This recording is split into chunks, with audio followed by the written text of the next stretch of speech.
Ο τρόπος για να κάνουμε πρόληψη στον καρκίνο του παχαίου σεντέρου είναι να βάλουμε στη διατροφή μας καλά λιπαρά οξέα αργής οξύδωσης. Υπάρχουν έρευνες ότι τα καλά λιπαρά οξέα αργής οξύδωσης είναι σε θέση να καταστρέφουν τα καρκινικά κύτταρα. Τα ω3 λιπαρά οξέα μικρής οξύδωσης δεν φτάνουν ποτέ σε κυταρικό επίπεδο. Ένα καλό ω3 πρέπει να έχει τουλάχιστον 20 ώρες χρόνο επίδραση στο σώμα, αλλιώς αποβάλλεται και απορροφάται κατά 50%.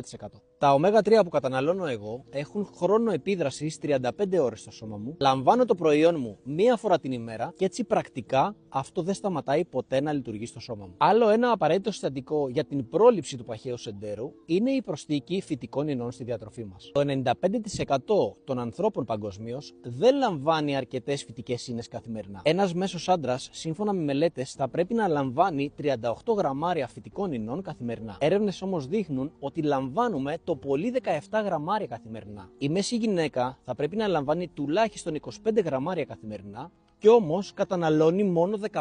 Αυτός είναι ένας από τους λόγους που ο ένας στους 3 ανθρώπους σήμερα υποφέρει από το σύνδρομο ευερέθησης του εντέρου. Αυτό εδώ είναι ένα μείγμα διατροφικών ινών πλούσιο σε πρεβιωτικά, β-γλυκανές και φυτικές ίνες που δουλεύει στοχευμένα στην αποκατάσταση του μικροβιώματος από τις πρώτες κιόλας ημέρες. Αν θες να μάθεις πώς θα μπορείς να τα βάλεις και εσύ στην καθημερινότητά σου, γράψε μου στα σχόλια τον αριθμό 10 και θα επικοινωνήσω εγώ άμεσα μαζί σου.